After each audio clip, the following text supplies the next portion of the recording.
Buenos días. Vamos acomodándonos.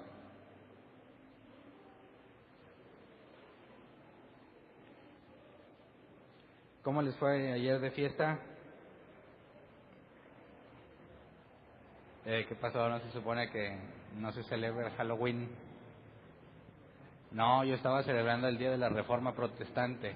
¿Alguien se dio cuenta? El 31 de octubre de hace 490 y tantos años, Martín Lutero, un 31 de octubre, pegó las 95 tesis en la puerta de la catedral. Así que yo no estaba celebrando Halloween, yo estaba celebrando el Día de la Reforma Protestante. Por eso les pregunto cómo les fue en la fiesta, pero cayeron algunos en la pregunta. Quedó muy buena, hermano, muy buena. Acompáñenme por favor a Juan 20, versículo 22.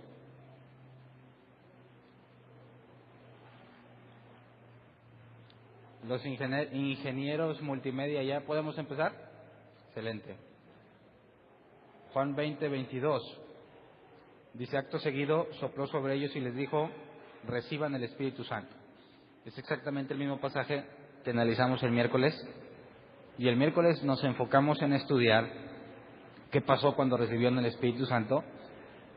Porque Lucas nos habla no del Espíritu Santo, sino de que Jesús les abrió el entendimiento. Entonces, el miércoles nos enfocamos en determinar si recibir el Espíritu Santo y el hecho de que les abrió el entendimiento es el mismo suceso. Y demostramos bíblicamente que es el mismo suceso, porque aparte era una promesa que tenía que cumplirse. Jesús, antes de ser arrestado, prometió algo, y es en este día en particular, cuando reciben el Espíritu Santo, que se cumple la promesa. Así que vamos a leer brevemente esta conclusión a la que llegamos el miércoles, porque es la base para poder ver el tema de hoy. El tema de hoy es ¿comprendieron las Escrituras? Parte 1. Todavía no me decido si voy a hacer 3 partes o 2 partes, pero por lo pronto esta es la primera.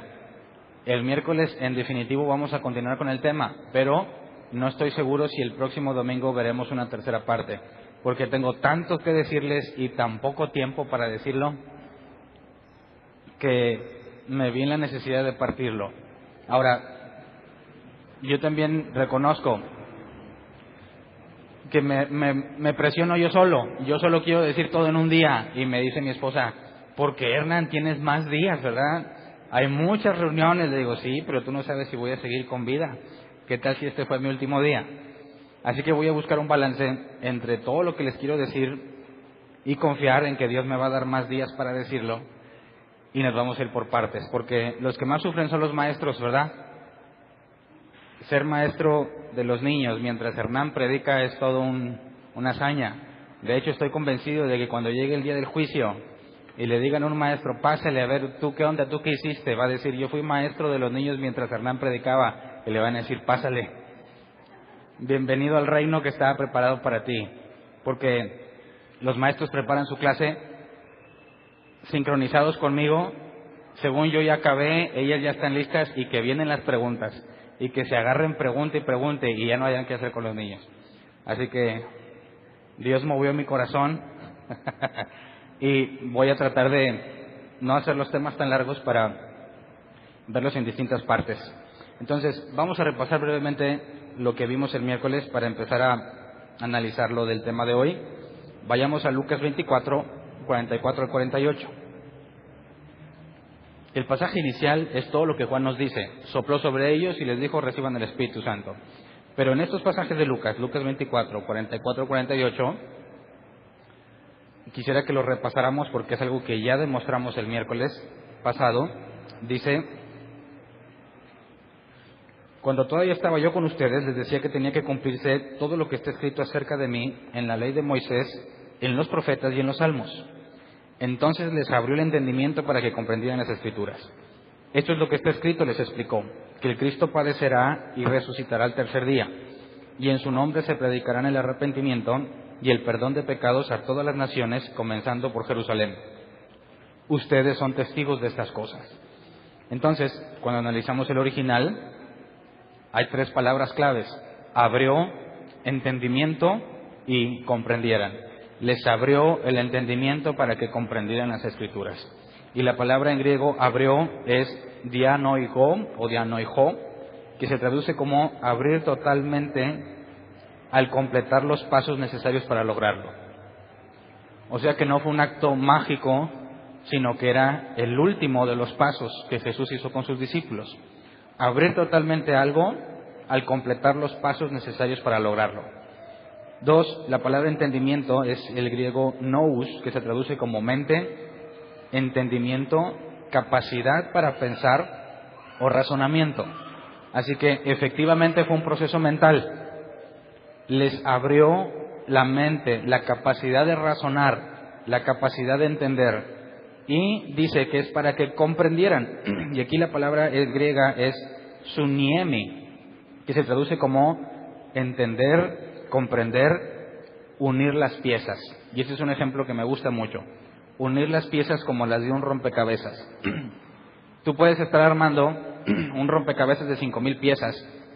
Imagínate, ¿podrías armarlo sin tener la imagen que te dice cómo debe ir cada pieza? No, es muy complicado, prácticamente sería imposible. Y sobre todo en ciertas imágenes, imagínate que es un cielo azul con nubes blancas y son 5,000 piezas. ¿Cuál es el criterio para armarlas? Pero lo que nos dice la palabra en griego es que cuando unes las piezas, entonces empiezas a tener una visión y comprendes lo que las piezas unidas forman. ¿Me explico?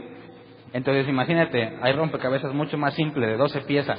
Te dan un rompecabezas de 12 piezas, ¿podrías armarlo si ven la figura? Pues es muy probable. Combina todas las piezas, todo lo que puedas hasta que embonen. No sabes qué figura es hasta que todas las piezas están unidas. Y cuando todas las piezas están unidas, entonces entiendes con claridad cómo cada pieza era parte de un todo. Eso es lo que significa en el griego comprender. Entonces fíjate el trabajo difícil de los que traducen. En español explica lo que el griego dice. Dices, no hombre, tendrías que hacer unos párrafos para explicar una sola palabra en griego. Entonces se traduce como comprender. Comprendieron. Entonces, según el original, podemos parafrasearlo o decirlo así. Jesús les dio la capacidad mental de unir los pasajes de la Escritura para entender. Y dijimos el miércoles, no les puso los pasajes en su mente, ¿verdad que no? Les dio la capacidad de unirlos para entenderlos.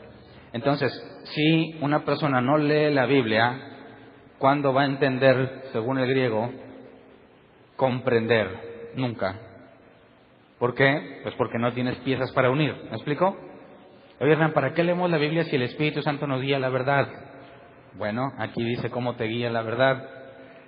Tienes que unir las piezas. Así que nuestro trabajo o nuestro hábito como cristianos es leer. Y no siempre vas a llegar a una conclusión en cada pasaje que leíste. Pero conforme va pasando el tiempo, vas leyendo otros pasajes que Dios te va a ayudar para que ese embone con uno que leíste en Génesis, embone con uno que leíste en Éxodo y puedas entender lo que Pablo dijo en la carta a los Romanos. Entonces, uniendo esos pasajes, surge una idea en tu cabeza y dices, ya entendí. ¿Alguna vez te ha pasado? Yo sé que los que son nuevos difícilmente les ha pasado porque han leído poquito, ¿verdad? Pero quienes ya tienen más tiempo, como la Escritura dice, a los que son recién convertidos, son como niños que desean la leche espiritual. No le puedes dar un platote de carne asada a un bebé. Necesitas darle papilla primero, cosas más simples, pocas cosas. Los bebés comen mucho, pero de poquito en poquito, ¿verdad? Ya cuando agarras callo, en una sentada te avientas lo de 3 días de un bebé, porque ya tu cuerpo, tu organismo está preparado para recibirlo. Así que la madurez o el entendimiento que el Espíritu Santo te va a dar es algo gradual. No esperes, como no sucedió con ellos, no esperes que en un día ya entendiste toda la Biblia. No, eso no es lo que está diciendo aquí y no es lo que promovemos nosotros. En este caso los discípulos, ¿cuánto tiempo o cuánto te imaginas? ¿Se acuerdan cuando analizamos la niñez de Jesús? Que a los 12 años se perdió Y lo encontraron hablando con los maestros y dijimos, ¿por qué? ¿Por qué Jesús, sabiendo la preocupación que le iba a traer a sus padres, por qué no le importó? Bueno, porque a los 12 años, según la cultura judía, los niños ya están preparados para elegir a un maestro, alguien que los termine de guiar en la instrucción de la palabra de Dios. Así que los niños de 12 años judíos no se parecen a los de nosotros, no están con dibujitos del arca de Noé y esas cosas. No, ya tienen una preparación profunda para comprender las Escrituras. Así que los discípulos no eran gente nueva en las Escrituras, sino que las Escrituras los han acompañado toda su vida. Toda su vida las han escuchado. Atienden a la sinagoga, en la sinagoga se explica la palabra. Pero, a pesar de todo el tiempo que tienen, no han unido las piezas, las Escrituras, de forma que entiendan quién es Jesús. Entonces, cuando tú recibes el Espíritu Santo, y lo hablamos el miércoles, una señal de que tienes el Espíritu Santo, hasta este punto, no sería que hables en lenguas, ni que digas profecía, o algunas otras de las que los cristianos acostumbran demandar a un nuevo creyente, y forzan al nuevo creyente a inventarse sus lenguas, ¿verdad? Porque si resulta que tienes que hablar en lenguas para demostrarme que tienes el Espíritu Santo, pues bueno, ¿quién de aquí interpreta lenguas? Nadie. Pues ahí te va una. Charra, mamacarracatarrapacatá. ¿Es lengua o no es lengua? ¿Me lo puedes demostrar que no es? Ah, no, bueno, es que hay lenguas angelicales. Y a ver, ¿quién sabe traducir angelical? Nadie. ¿Quién me puede asegurar que lo que dije no es lengua? Así que yo mismo me autoconvenzo y convenzo a los demás que hablo en lenguas, ¿verdad? ¿Y quién me va a desmentir? Nadie. Y promovemos este tipo de fantasías cristianas. Pero si vemos este punto, reciben el Espíritu Santo, ¿cuál es la señal que ellos tuvieron? Comprender. Comprendes las Escrituras. Cada uno a su nivel, ¿verdad? Pero comprendes. Esa es la evidencia de que tienes el Espíritu Santo. Sería imposible que digas que tienes el Espíritu Santo y no comprendes. ¿Me explico? ¿Qué tal de las lenguas? Vamos a ponerle una más pesada. ¿Qué te parece de alguien que sane a los enfermos? ¿Tiene el Espíritu Santo? ¿Sí o no? La Biblia dice que el Espíritu Santo es la garantía de la promesa. Las arras. Las arras nosotros lo entendemos como la garantía, según el original. Cuando tú te casas y los que lo hicieron en forma simbólica les entregan las arras. ¿Qué son las arras? Las moneditas, ¿verdad? Le dicen a su esposa, aquí están las arras. ¿Qué significa? Que le estás entregando garantía de provisión o de lo que estás jurando en ese momento. Esta es la garantía. Que tú no lo entiendes perfectamente, eso es otra cosa, pero lo hiciste. Los que lo hicieron dijeron, aquí está la garantía. Entonces, la Biblia dice que el Espíritu Santo son las arras de la promesa. Lo que te garantiza que Él va a venir por ti. Lo que garantiza que eres hijo de Él. Entonces, eres su hijo, tienes su Espíritu Santo, no entiendes nada. ¿Es lógico? No. Ahora, Jesús dijo, en aquel día muchos me dirán, Señor, Señor, en tu nombre eché fuera demonios, sanamos a los enfermos. ¿Qué más? ¿Qué más hicieron? ¿Qué más? Resucitamos muertos. Apartaos de mí, nunca os conocí. Podrás tener todo ese tipo de señales y sin embargo Dios no te considera hijo suyo. Así que la evidencia genuina, indiscutible, bíblicamente hablando, es entender la Escritura. ¿Verdad? ¿Cómo te demuestro? A ver, Hernán, demuéstrame que eso es, ¿verdad? Bueno, vamos a leer Juan 14, 16 al 20. Esto lo estoy tomando como un repaso porque es indispensable para lo que vamos a ver. Juan 14, 16 al 20 dice, antes de que fuera arrestado, después de haber terminado la cena, dice, yo le pediré al Padre y Él les dará otro consolador para que los acompañe siempre, el Espíritu de verdad, a quien el mundo no puede aceptar porque no lo ve ni lo conoce. Pero ustedes sí lo conocen porque vive con ustedes y estará en ustedes. No los voy a dejar huérfanos, volveré a ustedes. Dentro de poco el mundo ya no me verá más, pero ustedes sí me verán. Y porque yo vivo, también ustedes vivirán. En aquel día ustedes se darán cuenta de que yo estoy en mi Padre y ustedes en mí y yo en ustedes. Entonces, esto se los prometió y nos da tips. Dentro de poco el mundo ya no me verá, pero ustedes sí. O sea, después de morir, el mundo no lo va a volver a ver, pero Jesús se apareció a los discípulos, de manera que el mundo no lo puede ver, pero ellos sí.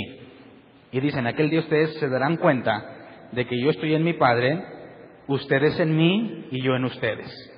Pero aparte también dijo, en el versículo 17, ustedes sí lo conocen, hablando del Espíritu Santo, porque vive con ustedes y estará en ustedes. O sea, que en el presente, cuando Jesús estaba diciendo eso, aunque los discípulos se habían hecho milagros, ¿se acuerdan que hicieron milagros? Porque Jesús los encomendó, incluyendo Judas. Judas fue uno de los 12, Judas también hizo milagros. ¿Estás de acuerdo conmigo? Dijo, el Espíritu Santo está con ustedes, pero estará en ustedes. Así que Pedro, Judas, los discípulos, los 12, más aparte otro evangelio nos dice que no nada más los 12, sino también los 70, hicieron todos milagros y señales, sanaron enfermos y regresaron bien gustosos, hasta los demonios se nos sujetan. Bueno, ¿todos ellos eran salvos? No. ¿Por qué no? Porque no tienen el Espíritu Santo. Y como Jesús mismo ya dijo, en aquel día me dirán, en tu nombre echamos fuera demonios, cosas que el Espíritu Santo hace, pero eso que el Espíritu Santo hace no cuenta como mérito de ellos. Por eso les dice, apartaos de mí, hacedores de maldad. Entonces, ¿era Pedro salvo cuando Jesús dijo, ¿quién dicen ustedes que es el Hijo del Hombre? ¿Qué dijo Pedro? Tú eres el Hijo de Dios. Bienaventurado Pedro, porque no te lo reveló carne, dice la versión 60, sino Dios. Entonces, Pedro sabía que Jesús era el Mesías. ¿Era salvo? No tenía el Espíritu Santo. ¿Te das cuenta? Entender quién es Jesús, es decir, yo creo que Jesús es el Mesías, ¿verdad? ¿Los demonios también creen o no? Sí. ¿Ellos se salvan del día de la ira? No. Creer, dice, espérate, ¿y la fe? ¿No se supone que con la fe ya soy salvo? Bueno, entonces, ¿por qué los demonios no? Santiago lo resuelve. La fe sin obras es muerta. Fe por sí sola. Estoy convencido. ¿Pedro estaba convencido de que Jesús era el Mesías? Sí. ¿Por qué? ¿Por medio de las Escrituras? No, porque vio milagros. Porque él mismo hizo milagros cuando Jesús se lo mandó. Los demonios también le dijeron, cuando se topaban con Jesús, ¿qué les dijo? Hijo del Altísimo, ¿has venido antes de tiempo? Ellos también saben quién es Jesús y lo reconocen como el Mesías. Y sin embargo ellos no van a ser librados de la ira. Así que la fe, no por sí sola, como la de Judas, como la de Pedro, cuando se acercaron a Jesús, no basta. Necesitas el Espíritu Santo. Si tienes el Espíritu Santo, según la Biblia, es la garantía de que va a venir por ti. Entonces, leamos por último esta parte. Juan 14, 25 al 26. Dice, todo esto lo digo ahora que estoy con ustedes, pero el Consolador, el Espíritu Santo, a quien el Padre enviará en mi nombre, les enseñará todas las cosas y les hará recordar todo lo que les he dicho. ¿Cuándo sucedería esto? Jesús dijo, cuando se cumpla que el mundo ya no me ve y ustedes sí, entonces van a recibir el Espíritu Santo. ¿Y qué va a pasar? Les enseñará todas las cosas y les hará recordar todo lo que les he dicho. ¿Qué pasó cuando Jesús sopló sobre ellos y les dijo reciban el Espíritu Santo? Según Lucas, comprendieron las Escrituras. ¿Cómo sabemos que es lo mismo? Porque es lo que Jesús les prometió. Vendrá el Espíritu Santo y les enseñará. Ese día ustedes sabrán que yo estoy en el Padre y ese día yo estaré en ustedes. Entonces, el hecho de que entendieran quién es Jesús, el hecho de que se dieran cuenta, la promesa de que el Espíritu Santo les enseñaría y que Jesús les dijera reciban el Espíritu Santo, nos narra el evento de lo que sucedió en ese momento. ¿Me explico? Entonces, cuando dice, por último, que el Espíritu Santo les enseñará, la palabra griega es didasko, provocar que aprendan. Así que ¿Los discípulos se podrían jactar por todo lo que entienden? No, porque fue el Espíritu Santo quien provocó que entendieran, así que no es de ellos tampoco. ¿Te das cuenta que cuando recibieron el Espíritu Santo hizo que aprendieran? Y según Jesús, entonces entenderían qué es lo que está pasando, entenderían quién es Jesús, tendrían al Espíritu Santo en ellos, y vemos que a partir de ese momento hay un cambio radical en sus vidas, un cambio que los evangelios nunca antes registraron, ¿verdad? Un cambio donde vemos que ahora los discípulos se reunían unánimes en oración y estaban dispuestos a defender con su vida lo que habían entendido. Pero 3 días antes, ¿estaban dispuestos a defender con su vida lo que creían? No, cuando llegaron a arrestar a Jesús, ¿qué hicieron todos? Corrieron. Entonces, hubo un cambio muy radical, ¿verdad? Ahora, estos están tan seguros de algo, que no hemos visto qué, están tan seguros que, a pesar de que los judíos los amenazan de muerte, siguen predicando. A pesar de que hay persecución, siguen predicando. ¿Qué pasó? ¿Qué fue lo que los convenció? Cuando recibieron el Espíritu Santo y comprendieron, ¿qué fue lo que comprendieron? ¿Alguna vez te lo has preguntado? ¿Qué fue lo que comprendieron que ahora están arriesgando sus vidas porque dicen, somos testigos de Jesús, somos testigos de lo que sucedió y no podríamos dejar de hablarlo? Cuando el Sanedrín le dijo, ya no prediquen en ese nombre, juzguen ustedes, le dijeron ellos, Pedro y Juan, ¿es primero obedecer a Dios o a los hombres?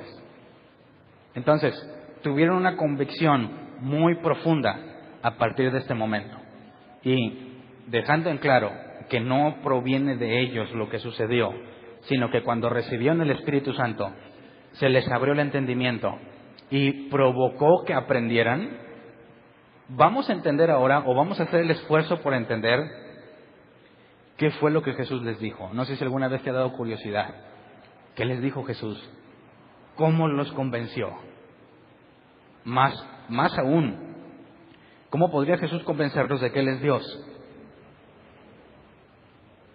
Hablándole a un grupo de judíos que han leído en la Escritura que dice que Dios no es hombre. ¿Cómo dijo Jesús? El Padre y yo somos uno. El Padre y yo somos uno. 1 más 1, 2. O 1 más 1 es igual a 1. ¿Qué dice la Biblia? Escucha, Israel, Jehová, el Señor, Jehová uno es. ¿Cómo es posible que Jesús y el Padre sean uno cuando la Biblia dice que nada más hay uno? Esto los discípulos lo saben muy bien. Toda su vida lo han escuchado, toda su vida lo han leído. ¿Cómo los pudo convencer Jesús de que estaban mal? ¿Te has puesto a pensar? ¿Qué les dijo? Los ateos dicen, ¿qué lavado de cerebro les hizo a los discípulos? Los judíos ortodoxos dicen, ¿cómo los convenció de idolatría? Porque según un judío ortodoxo, si tú crees en Jesús eres un idólatra. Porque adorar a Jesús es adorar a un hombre, ¿no? Y la adoración solo a quién corresponde, a Dios. Cualquiera que adore a Jesús, por consecuencia, adora a un hombre. ¿Confías en Jesús? Dicen los cristianos, amén. Dice, bueno, la Biblia dice, maldito el hombre que confía en el hombre. Qué agüitas, ¿verdad? ¿Fue Jesús hombre? Sí. ¿Confías en él? No, pues ya no sé, ¿no? ¿Quién dice, sí confío en él? Bueno, eres un maldito entonces. Maldito el hombre que confía en el hombre. ¿Fue Jesús hombre? Sí. Entonces, por consecuencia lógica, ¿qué eres? Un maldito. Entonces, ¿qué les pudo haber dicho Jesús para convencerlos? ¿Me explico? Ahí está la parte interesante. Entonces, empecemos de forma general, porque por eso me voy a aventar varias partes del tema, de forma general, ¿qué fue lo que Jesús les dijo justo antes de que se les abriera el entendimiento y justo después? El instante antes de que se les abriera el entendimiento y el instante después, porque ya hay muchísima información concentrada. Lucas 24, el versículo 44, por favor. Dice: cuando todavía estaba yo con ustedes, les decía que tenía que cumplirse todo lo que está escrito acerca de mí en la ley de Moisés, en los profetas y en los salmos. Todavía no se les abre el entendimiento, ¿verdad? Pero les dice: la Escritura habla de mí en la ley de Moisés, en los profetas y en los salmos. Ahí está, de manera muy general, a dónde debemos ir a buscar, ¿cierto? ¿Cuál es la ley de Moisés? Bueno, los primeros 5 libros de la Biblia. Los profetas, profetas mayores y profetas menores. Y los salmos, pues ahí están todos los salmos de David, y no todos son de David, hay algunos que son de otros personajes. Entonces Jesús ya nos está diciendo de antemano, gracias, que ahí es donde hay que enfocarnos, ¿verdad? Les abre el entendimiento. ¿Y qué les dice después? Versículo 46. Esto es lo que está escrito. Les explicó que el Cristo padecerá y resucitará al tercer día. Y en su nombre se predicarán el arrepentimiento y el perdón de pecados a todas las naciones, comenzando por Jerusalén. Ustedes son testigos de estas cosas. Así que debiésemos encontrar en la ley de Moisés, en los profetas y en los salmos, esto que dijo, que el Cristo padecerá, resucitará al tercer día, y en su nombre se predicarán el arrepentimiento y el perdón de pecados a todas las naciones, comenzando por Jerusalén.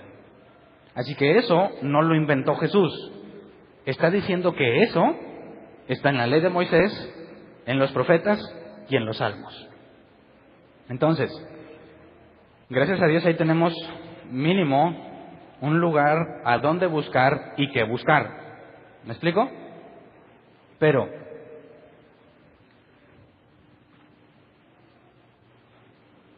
¿podrías usar el Nuevo Testamento para demostrar que Jesús es el Mesías?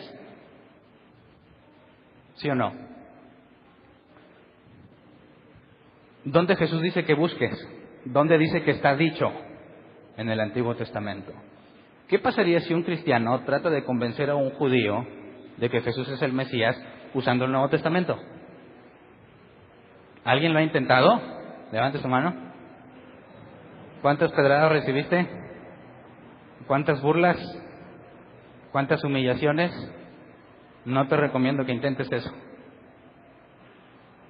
No funciona. No porque sean necios. No. Imagínate, viene un musulmán. ¿Todos saben quién es un musulmán? No que conozcas uno, sino ¿qué es un musulmán? Aquel que cree en el Islam, ¿verdad? ¿Y quién es el Dios del Islam?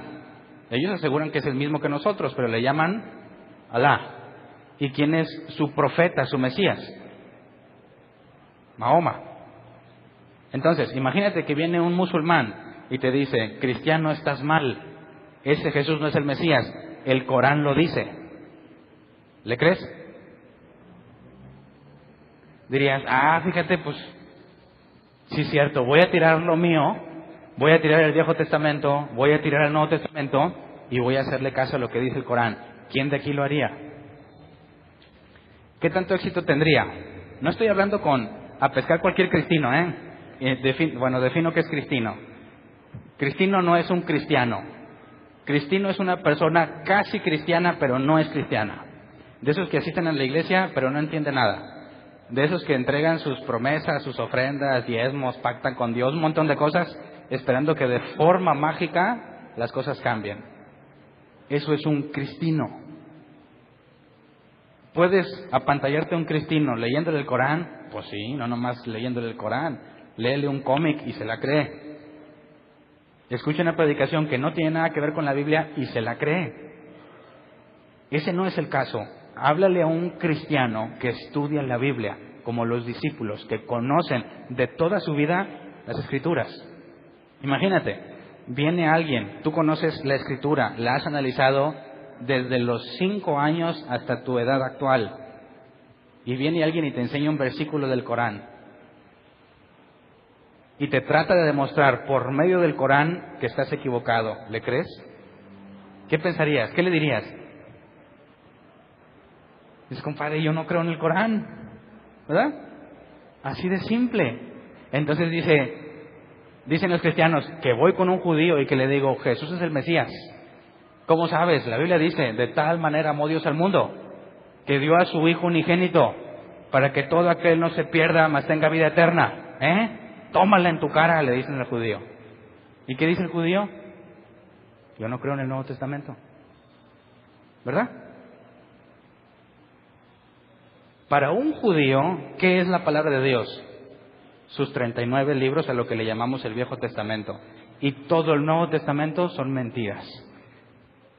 Cualquier cristiano aventurado en tratar de demostrar que Jesús es el Mesías con textos del Nuevo Testamento está en graves problemas. Es un loco, ¿verdad? Así que, ¿entiendes por qué nuestros amigos judíos ortodoxos nos toman por locos? ¿Alguien ha hablado con un judío y le ha tratado de convencer? ¿Alguien de aquí levante su mano? Uno. ¿Alguien más? ¿Nadie más? Qué mal. No que estén haciendo algo mal, sino que ojalá un día puedan hacerlo. Vas a aprender mucho. Te vas a dar cuenta que no te va a aceptar nada de lo que digas del Nuevo Testamento. Nada. Y lamentablemente muchos cristianos salen humillados, avergonzados, en palabras simples, arrastrados, y hasta se alejan del cristianismo cuando por el Viejo Testamento les muestran pasajes como Jehová uno es, Dios no es hombre para que mienta, adorarás solo al Señor tu Dios. Y no te digo más, con esos tres se cae la fe de muchísimos cristianos, ¿verdad? Así que Jesús mismo nos está dando la clave. No intentes usar el Nuevo Testamento para probar que Jesús es el Mesías. Ahí no está. Jesús claramente está diciendo, está en el Viejo Testamento. Ahora, ¿qué pasaría si tú te acercas a un judío ortodoxo y le dices, con la Escritura que él ha estudiado toda su vida, con esa Escritura le demuestras que Jesús es el Mesías? ¿Lo dudará de perdido? ¿Te tomará en serio como mínimo? Es una situación completamente diferente, ¿verdad? Así que lo digo por advertencia. Qué bueno que aquí muchos no lo han intentado, pero los que lo hemos intentado sabemos que no funciona. Entonces, la idea no es que te sepas defender de un judío. Si un día te lo encuentras, probablemente ni te va a mencionar el tema. No quiero prepararte y decirte, aguas, cuando venga un judío. No, eso es lo de menos. Lo importante es que tú entiendas, igual que los discípulos, lo que el Espíritu Santo les enseñó. Eso es lo que necesitamos. Y si lo entiendes, venga quien venga, vas a poder responder, ¿verdad? Pero nunca sería el enfoque, prepárame, Hernán, para cuando vengan. No, por favor, no tiene ningún sentido. ¿Por qué querrías defender algo que ni siquiera tú entiendes? ¿Por qué querrías defender algo que no vives? Así que no se trata de prepararlos para que se sepan defender. Se trata de que tengamos la misma experiencia que los discípulos, la misma seguridad, el mismo entendimiento que ellos tuvieron, porque esa es la palabra de Dios revelada a los hombres. Así que empecemos por ponernos en los zapatos de nuestros amigos judíos, ortodoxos, como es el caso de los apóstoles, y tratar de pensar como ellos ante las palabras de Jesús, que es muy probable que es el razonamiento que Judas tuvo para convencerse de que Jesús no era el Mesías. Entonces, leamos Números 23-19. Hay dos pasajes que son los más usados, que seguramente saltaron a la mente de los apóstoles para complicar lo que Jesús les está enseñando. Números 23-19, ¿qué dice? Versión 60, por favor. Dios no es hombre para que mienta, ni hijo de hombre para que se arrepienta. Él dijo y no hará, habló y no lo ejecutará. Bueno, aquí tenemos número uno, que si Dios dijo que iba a hacer algo, lo va a hacer, ¿verdad? Y no se va a arrepentir, ¿verdad que no? Porque no es un hombre para que se arrepienta. Así que cuando Dios prometió algo, es posible que Él ya no lo quiera cumplir.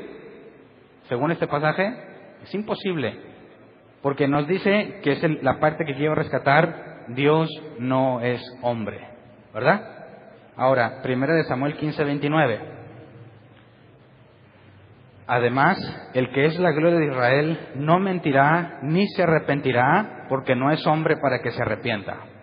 Nuevamente, no es hombre.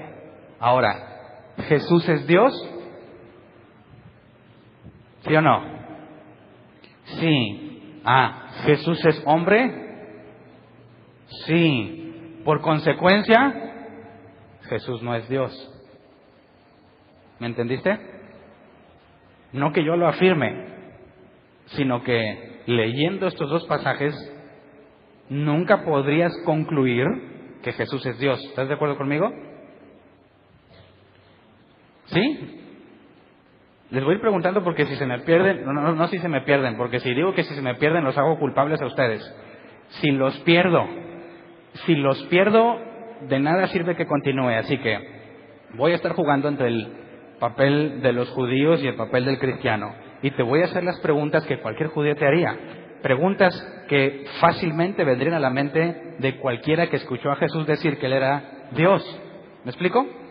Entonces, Dios no es hombre. Punto.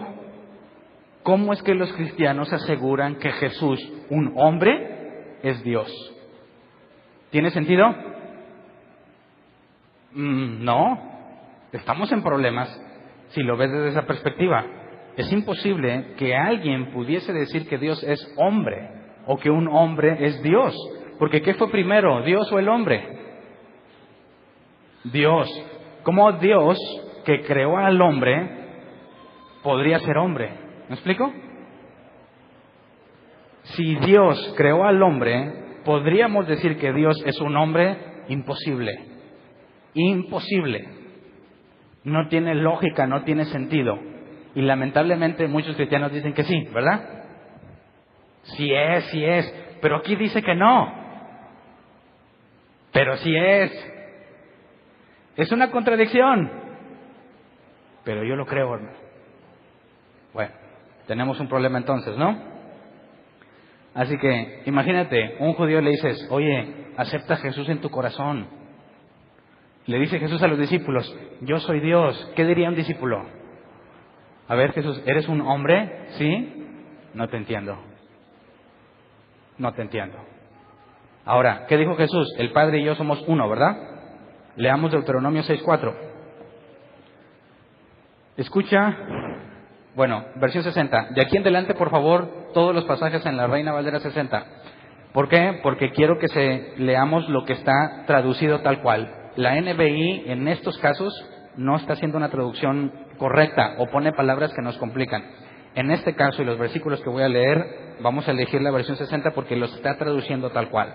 Dice, oye Israel, Jehová nuestro Dios, Jehová uno es. Entonces, Jesús dice, el Padre y yo, ¿cuántos? El Padre y yo somos uno. ¿Qué dice la Biblia? Oye Israel, Jehová nuestro Dios, Jehová uno es. Y encima, ¿quién de aquí cree en la Trinidad?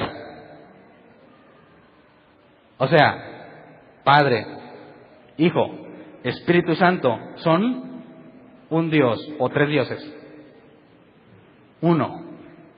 Estamos diciendo 1 más 1 más 1 igual a 3, no, igual a 1.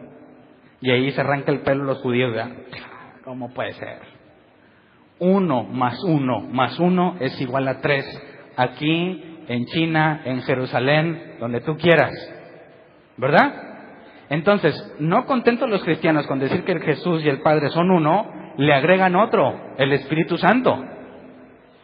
Así que 1 más 1 más 1, dicen los cristianos que 1 más 1 más 1 es 1.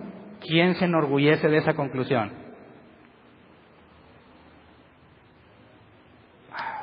No me dice judío, ¿eh? Quiero que te des cuenta del problema que representa. Hasta las matemáticas las tenemos en contra. Así que, ¿cómo los convenció Jesús? ¿Qué les dijo para convencerlos? Por eso, muchos cristianos tienden a la esfera de lo mágico, ¿verdad? Porque, ¿cómo le hizo para entender? No sé, pero lo entendieron. Así que Dios obra en maneras misteriosas. Como les platiqué la otra vez, creo que fue el miércoles, lamentablemente para mí, escuché a un predicador que mientras la gente estaba tirada en el suelo, porque el Espíritu Santo los estaba ministrando, dijo: en este momento el Espíritu está sanando matrimonios, restaurando finanzas, bendiciendo. ¿Y qué estaba haciendo la gente? Tirada en el suelo.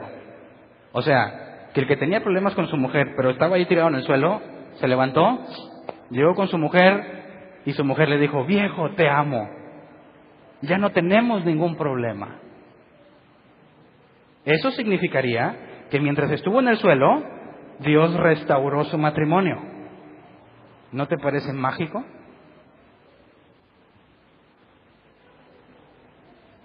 ¿Te parece bíblico? Definitivamente no. Porque imagínate que Dios te hizo el milagro, tu esposa no se acuerda de todo lo que tú hiciste, pero tú vas a seguir regándola, ¿sí o no? Porque a mi punto de ver, pues la vieja tiene todos los problemas, ¿verdad? Señor, cámbiala, Señor. Y si puedes, cámbiala, pero por una nueva. Pero realmente, ¿dónde radica el problema? En el mínimo, en la mitad del problema es mía. Y si yo no cambio mis errores, ¿cuándo se va a arreglar mi matrimonio? Nunca. También dijo este predicador: Dios ya arregló las finanzas. O sea, estaba uno en el suelo y le debe a los de Coppel. Digo Coppel y a algunos hasta les da miedo. Coppel, aquí no, ¿verdad? Nadie se mete en esas deudas. Entonces, como Dios ya sanó las finanzas, se levanta y los de Coppel ni se acuerdan de él, porque Dios ya lo sanó. Dios se infiltró en el sistema de Coppel, hizo un abono a su cuenta, canceló la deuda. ¿Te suena lógico? Ahora, ¿cómo le hizo para convencer a los discípulos? Quien cree en esa magia, que esa magia no viene en la Biblia, quien cree en esa magia va a decir: fue magia. En palabras cristianas, Dios obra en maneras desconocidas. Es un misterio. No te atrevas a cuestionarlo, tú créelo.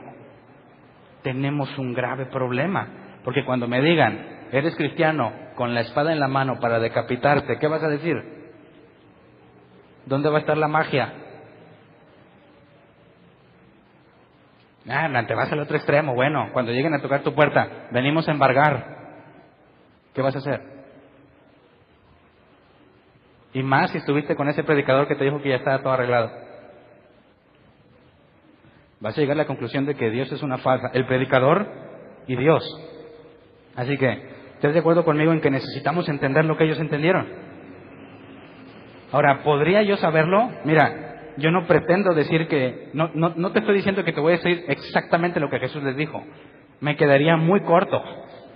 Pero lo que sí te puedo asegurar es que mínimo estos pasajes tuvieron que analizarlos. ¿Por qué? Porque Jesús dijo que en la ley de Moisés, en los salmos y en los profetas. Así que lo que vamos a leer hoy, no digo que es todo lo que Jesús dijo, pero sí, por la información que dio Jesús, sí tuvieron que entenderlo. Tuvieron que haber pasado por aquí para poder entender quién es Jesús y de qué se trata todo lo que está diciendo. Entonces empecemos a resolver el asunto. Jehová uno es, ¿verdad?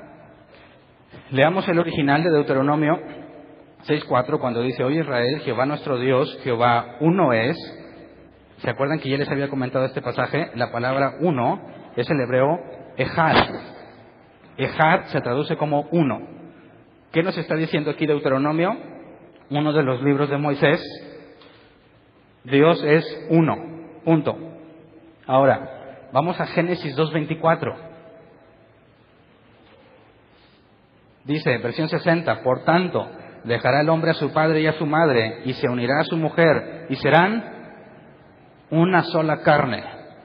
La palabra hebrea para una sola que nos pone en español dos, en hebreo es una sola palabra. Una sola es el hebreo ejad, que se traduce como uno. Aquí está interesante porque un hombre más una mujer son una sola carne. ¿Cómo? Uno más uno igual. Y según este pasaje, se unirá el hombre a su mujer y serán una sola carne. Así que, según este pasaje, palabras de Dios, un hombre más una mujer es igual a una sola carne. Dice, no, pues que Dios no sabía de matemáticas. No, ¿quién inventó las matemáticas? Si Dios creó todo, no creo que se le haya escapado ese detalle, ¿verdad? Génesis 1:5. Llamó Dios a la luz día y a las tinieblas llamó noche, y fue la tarde y la mañana un día. ¿Qué crees que es el hebreo un? Ejad. Así que la mañana y la tarde, un día. Éxodo 25:19. Harás pues un querubín en un extremo y un querubín en el otro extremo. De una pieza con el propiciatorio harás los querubines en sus dos extremos. ¿De qué nos está hablando aquí? Del arca, ¿verdad? Los dos querubines sobre la tapa, por así decirlo.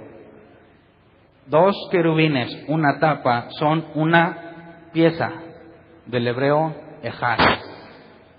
Entonces, un querubín más otro querubín más la tapa, igual a una pieza. ¿Qué significa esto? La misma palabra que Dios describe de sí mismo, ejad, es utilizada no para demostrar que es uno en singular, sino que es una unidad compuesta. Hombre y mujer son uno, día y noche son uno. Un querubín, otro querubín y la tapa son una pieza. La Biblia no dice que Dios es uno en singular, sino que es uno compuesto. ¿Me explico? Así que, ¿es bíblico que nosotros digamos 1 más 1 más 1 es igual a 1? Sí, porque no estamos hablando de matemáticas, no estamos hablando de singularidad, estamos hablando de unidad. Y el ejemplo más claro de la unidad de Dios es el matrimonio, ¿verdad? 1 más 1 igual a 1. Así que no nos estamos apartando de la Biblia cuando decimos que creemos en un Dios trino. Pero necesitamos entonces profundizar. ¿A qué se refiere Dios con que Él es uno, no en singular, sino compuesto? Nos daría más evidencia en la Biblia de que Dios no nada más es una persona en singular, sino una unidad compuesta. Claro que sí hay evidencia. Pero entonces, en cuanto a decir que Jesús y el Padre son uno, hay respaldo bíblico hasta ahorita. ¿Ok? Ahora, el siguiente tema, ¿es Jesús un hombre? Sí, ¿verdad? ¿Jesús fue hombre? Sí. Dios no es hombre. Entonces, ¿cómo podemos decir que Jesús es Dios? ¿Cómo podríamos decirlo? Bueno, los cristianos no decimos que Dios es un hombre. ¿Quién está de acuerdo conmigo? Nunca hemos dicho, ni se ha afirmado, que Dios es un hombre. No, pero Jesús sí fue un hombre, ¿verdad? ¿Cómo resolvemos esto? Juan lo explica de esta manera. Vamos a leer cómo el apóstol Juan lo explica. Juan 1 del 1 al 3. Dice, en el principio era el verbo, y el verbo era con Dios, y el verbo era Dios. Este era en el principio con Dios. Todas las cosas por Él fueron hechas, y sin Él nada de lo que ha sido hecho fue hecho. Está un poco revuelto, pero así está en el original. Ahora, ¿qué nos está diciendo? ¿Quién es el verbo? Jesús, y ahorita lo vamos a leer, pero Jesús es el verbo. ¿Qué nos está diciendo? Que Jesús fue quien hizo ¿a quién? Todas las cosas, incluyendo al hombre. Entonces, ¿es Jesús un hombre?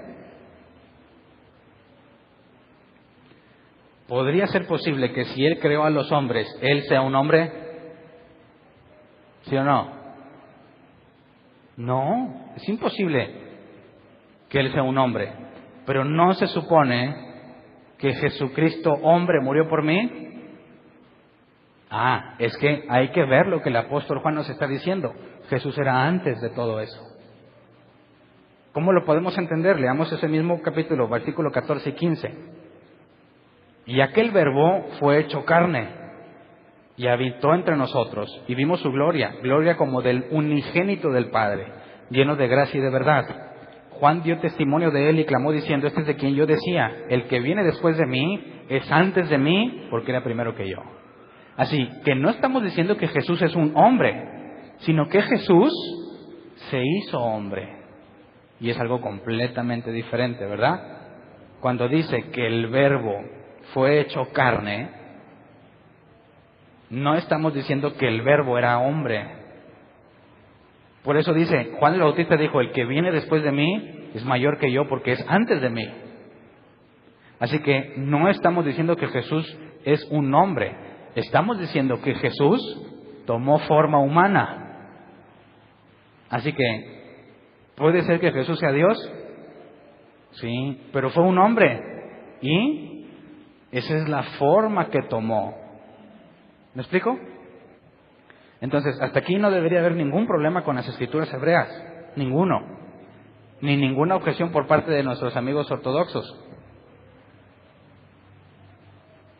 Si Dios, Jesús, es antes del hombre, tomó forma humana, lo vimos entre nosotros. Hasta ahí. No estamos entrando en ningún conflicto con la deidad de Dios. Y veamos Apocalipsis 22, 3-5, porque nos da un detalle muy interesante. Dice: y no habrá más maldición, y el trono de Dios y del Cordero estará en ella, y sus siervos le servirán. Y verán su rostro, y su nombre estará en sus frentes. No habrá ya allí, más noche, y no tienen necesidad de luz de lámpara, ni de luz de sol, porque Dios el Señor los iluminará, y reinarán por los siglos de los siglos. ¿De cuántas personas está hablando este pasaje? ¿2 o 1? Fíjate, esto se ilustra así. Jesús le dijo a los apóstoles: se sentarán sobre 12 tronos, ¿verdad? Para reinar. Juan en Apocalipsis nos dice que vio un trono, ¿verdad? Entonces imagínate que llega al cielo. ¿Quién estaba en el trono? El Padre. Y luego vas a ver 12 tronos, ¿verdad? Donde estarán los discípulos. Y en eso entra Jesús. Y se quiere sentar. ¿Dónde se sentará? ¿Dónde está su trono?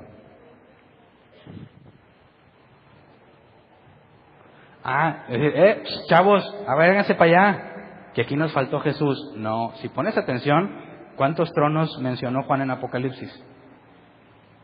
Un solo trono, un rostro verán, un nombre en la frente. Dios los iluminará. El trono de Dios y del Cordero es un solo trono. Así que, ¿cómo resuelves eso? Es que Jesús y el Padre son uno mismo.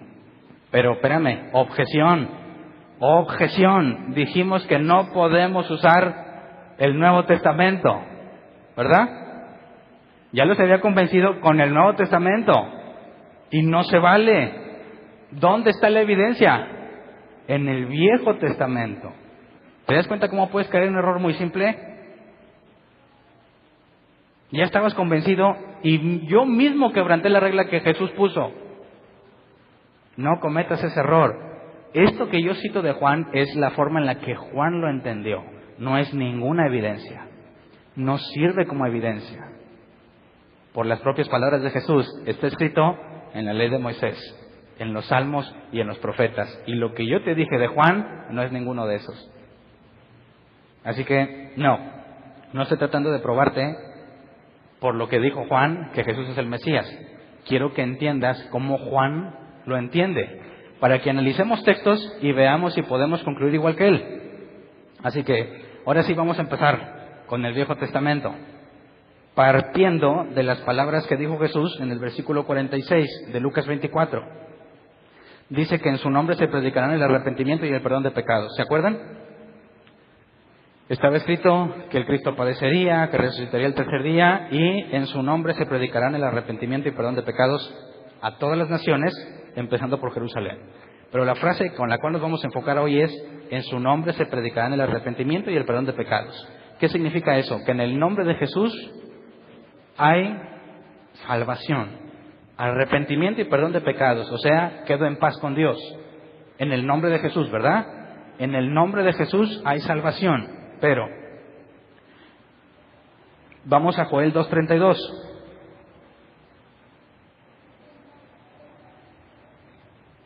¿Qué dice Joel 2:32? Y todo aquel que invocare el nombre de Jehová será salvo, porque en el monte de Sión y en Jerusalén habrá salvación, como ha dicho Jehová, y entre el remanente al cual él habrá llamado.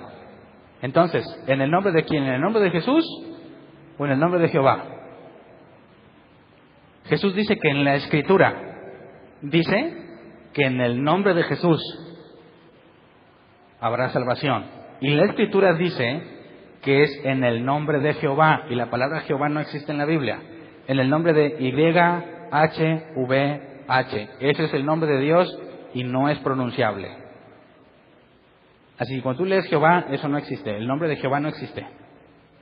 Le ponen vocales para que lo puedas pronunciar. Pero entonces, según Joel, según las Escrituras, profeta, es el nombre de YHVH en el que hay salvación.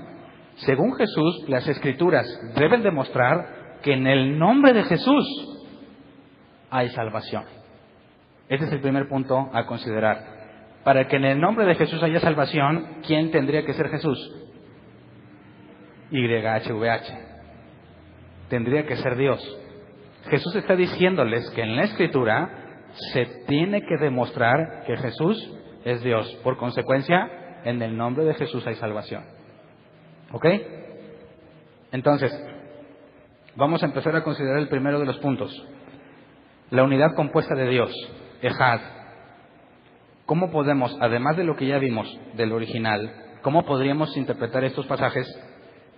¿O cómo podríamos llegar a la conclusión, con más pasajes, que realmente Dios es uno, pero compuesto? Vamos a Génesis 19:24.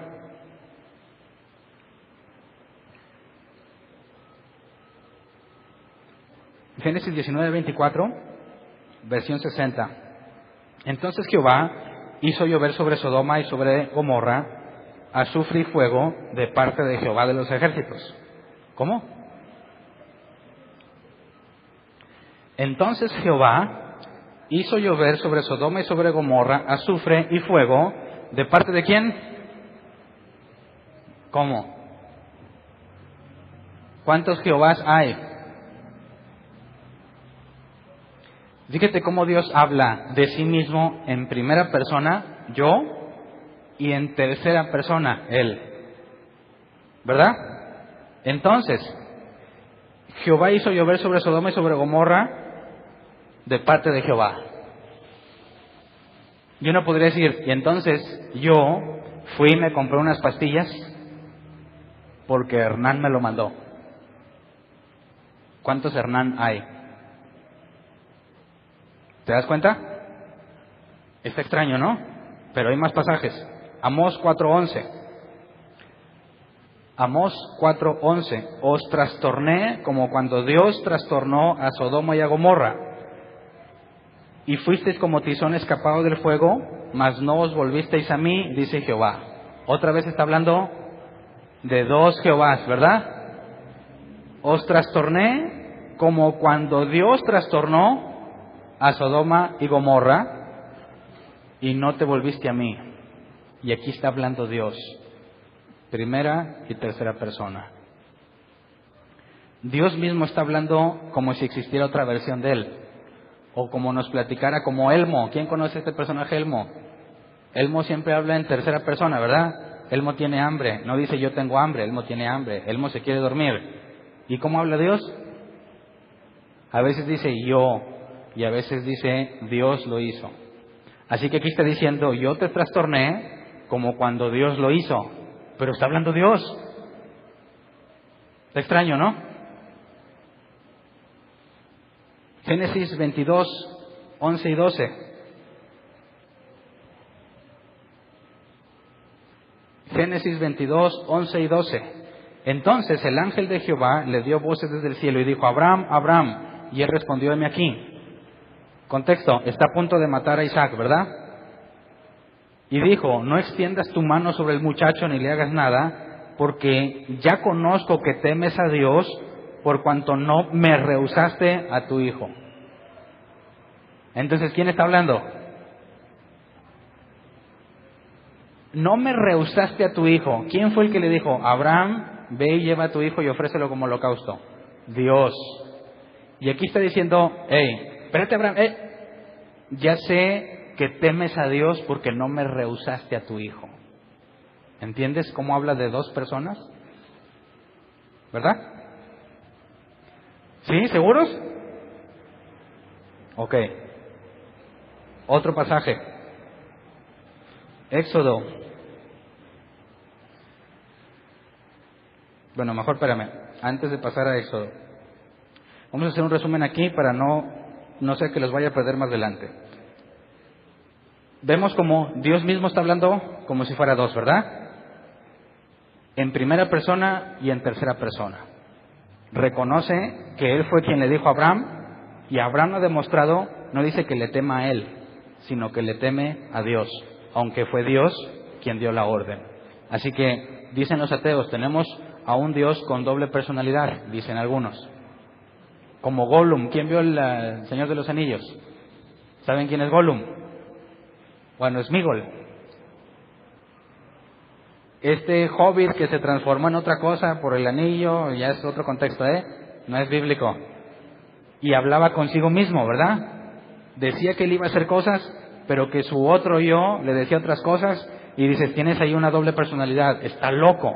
Por eso muchos ateos dicen que tenemos a un Dios loco,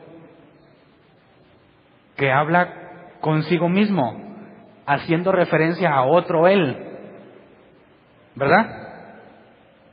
Entonces, este es un punto a considerar. Dios habla como si fuera dos personas.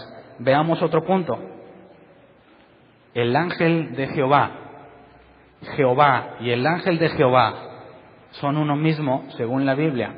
Vamos a leerlo. Éxodo 3, 1 al 4. Dice: apacentando Moisés las ovejas de Jetro, su suegro, sacerdote de Madián, llevó las ovejas a través del desierto y llegó hasta Horeb, monte de Dios. Y se le apareció el ángel de Jehová en una llama de fuego en medio de una zarza. Y él miró y vio que la zarza ardía en fuego, y la zarza no se consumía. Entonces Moisés dijo: iré yo ahora y veré esta grande visión. ¿Por qué causa la zarza no se quema? Viendo Jehová que él iba a ver, lo llamó Dios de en medio de la zarza y dijo: Moisés, Moisés. Y él respondió: heme aquí. Entonces, según lo que leímos, ¿quién estaba en la zarza?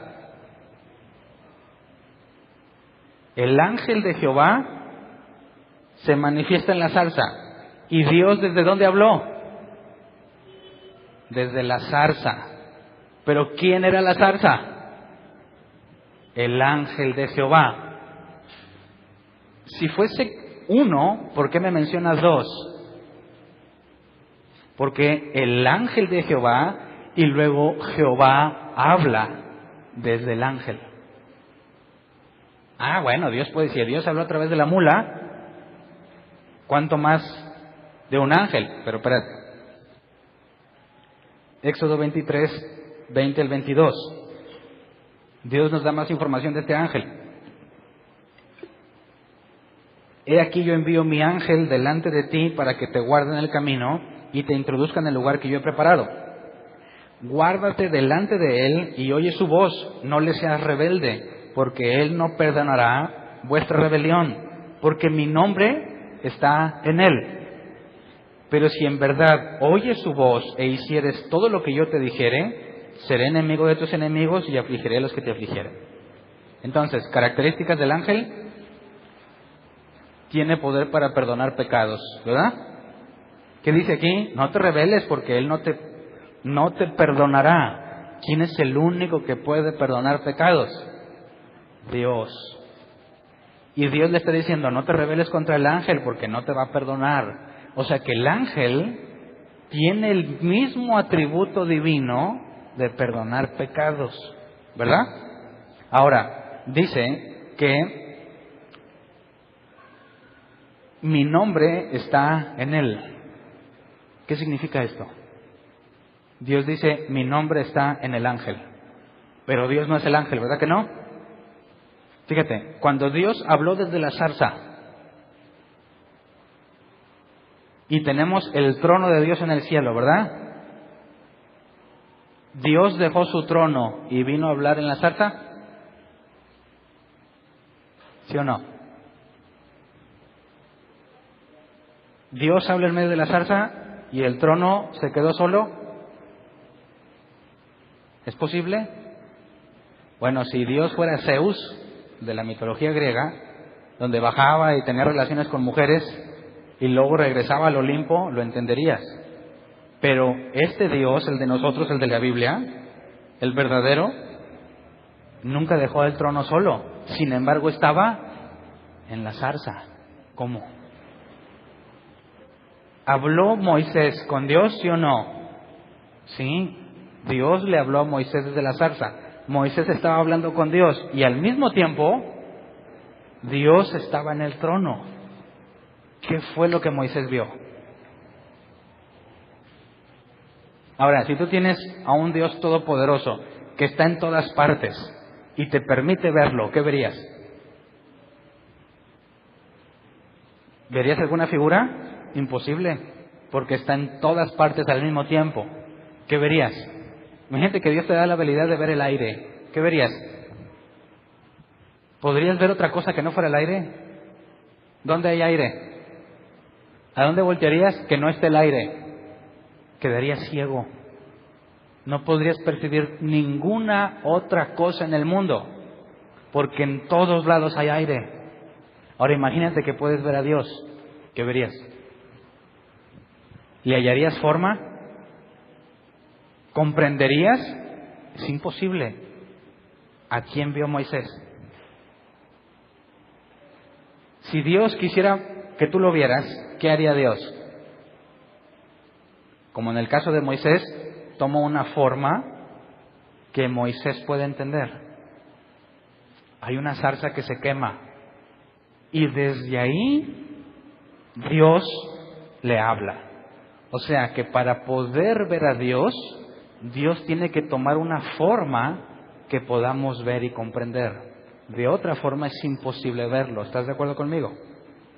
Por eso dijo Jesús, al Padre nadie lo ha visto. Nadie. Es imposible que lo veas. No es material. Así que Dios, para que lo pudiésemos ver, tendría que tomar una forma material que pudiésemos ver y entender para saber que Él es Dios. Entonces, dice, el ángel de Jehová va delante de ustedes. ¿Cómo sabían ellos que iba delante de ellos? ¿Qué había en el cielo? De noche, columna de fuego, y de día, una nube. Dice, y cada que el ángel se movía, ellos tenían que moverse. ¿Cómo sabían que el ángel se movió? La columna de fuego o la nube. Y dice Dios, mi presencia está en el ángel. ¿Qué significa esto? Veamos más, con mayor detenimiento. Esta idea de su presencia no es nueva para los israelitas. Cuando Jesús está hablando con los discípulos, no es algo nuevo, porque ¿qué había en el arca del pacto? ¿Se acuerdan? Cuando llevaban el arca, ¿qué venía en el arca? La presencia de Dios. ¿Y entonces el trono se quedó solo? No. Pero cuando alguien abría el arca, moriría irremisiblemente por lo que vio. ¿Verdad? Entonces, el hecho de entender la presencia de Dios, para los discípulos no sería nuevo, porque sabemos que toda la historia del pueblo israelita iba con el arca donde está la presencia, ¿verdad? Cuando se inauguró el templo, dice, la presencia de Dios inundó el templo. ¿Y cómo lo vieron? Con humo, nubes espesas. ¿Se quedó el trono solo? No. Hay una forma visible. Entonces, este ángel, según Dios, tiene la presencia de Dios. Y leamos Deuteronomio 12:5. Dice, sino que el lugar que Jehová vuestro Dios escogiere de entre todas vuestras tribus para poner allí su nombre para su habitación, ese buscaréis y allá iréis. ¿Qué está diciendo Dios? Va a escoger un lugar donde va a poner ¿qué? Su nombre. ¿Para qué? Para vivir ahí. ¿Qué es su nombre? Dice Dios, voy a escoger un lugar, ahí voy a poner mi nombre y ahí voy a vivir con ustedes. ¿Cuál fue ese lugar? Primero el arca y después el templo. Entonces, ¿qué es el nombre de Dios? ¿Es un nombre? No. ¿A cómo se refiere el nombre de Dios? Algo que va a habitar entre ellos. ¿Te das cuenta? Deuteronomio 12:11 dice, y el lugar que Jehová vuestro Dios escogiere para poner en él su nombre, allí llevaréis todas las cosas que yo os mando, vuestros holocaustos, vuestros sacrificios, vuestros diezmos, las ofrendas elevadas de vuestras manos, y todo lo escogido de los votos que hubiere prometido a Jehová. O sea, que si le querías llevar un sacrificio a Dios, ¿a dónde lo llevabas? A donde estuviera su presencia. Entonces, donde estuviera el arca, ahí estaba la presencia de Dios. Y según la Biblia, ahí estaba su nombre. Si su nombre está ahí, tú asumías que ahí está Dios. ¿Qué había en el arca del pacto? El nombre de Dios. Este ángel que tiene el nombre de Dios. ¿Te das cuenta? Otro pasaje.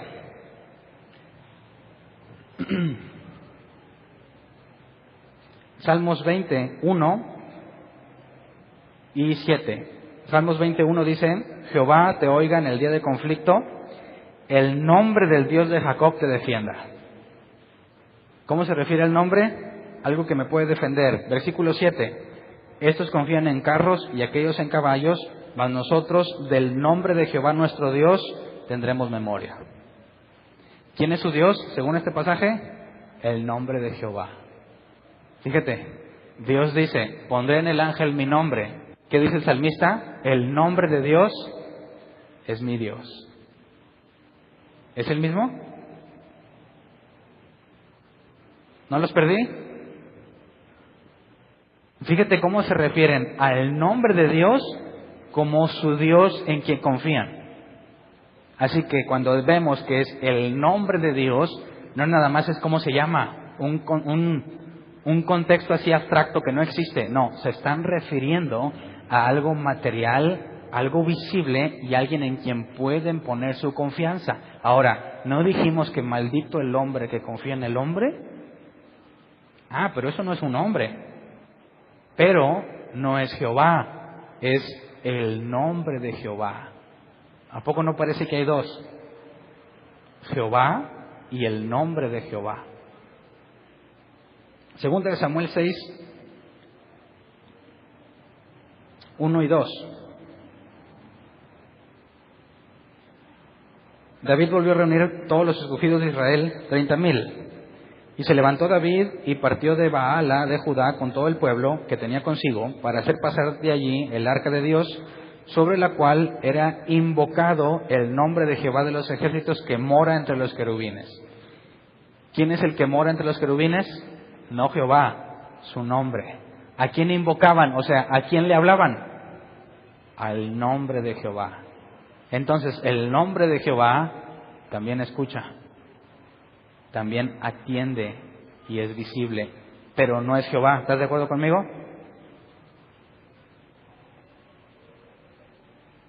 Isaías 30:27. Este está más claro, mucho más claro. He aquí que el nombre de Jehová viene de lejos. ¿Cómo? Vio que venía YHVH así. ¿Cómo te imaginas? ¿Cómo dijo? Mira, ahí viene el nombre de Jehová. ¿Cómo ves su nombre?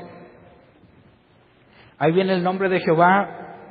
He aquí el nombre de Jehová viene de lejos, su rostro encendido y con llamas de fuego devorador, sus labios llenos de ira y su lengua como fuego que consume.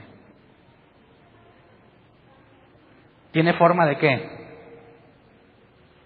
El nombre de Dios, el nombre de Jehová tiene forma humana. Ve que viene, describe rostro, labios. Es algo familiar para Isaías. Así que cuando la Biblia habla sobre el nombre de Jehová, está hablando de algo que se materializa, algo visible, algo a quien puedes invocar, algo en el que depositas tu confianza y lo llamas mi Dios, pero sabe que no es Jehová. ¿Verdad? Así que, ¿quién era el ángel? Háganle caso al ángel, porque mi nombre está en él. Entonces tenemos a dos que se les llama Dios, pero hay una diferencia. Uno es el ángel de Jehová, la palabra ángel es enviado. El enviado de Jehová y Jehová. Pero donde esté el enviado de Jehová, ahí está Jehová. ¿Sí me entiendes? Entonces, no es nueva la idea. Cuando Jesús dice, el Padre y yo somos uno, ¿se lo inventó? No, ¿quién era el ángel de Jehová? Todo israelita que haya estudiado, ¿a poco nunca se dio cuenta de eso? No los voy a citar hoy, pero hay muchos rabinos que escribieron sobre esto. Rabinos que no creen en Jesús, que dijeron, hay dos, no es nuevo. Y ahorita te voy a demostrar cómo Jesús probó que el sumo sacerdote Caifás entendía bien este asunto. Pero entonces, resumamos de esta forma. Vamos a las palabras de Jesús, Juan 17:6. Fíjate para que entendamos un poco más lo que Jesús nos dijo a la luz de lo que vimos ahorita.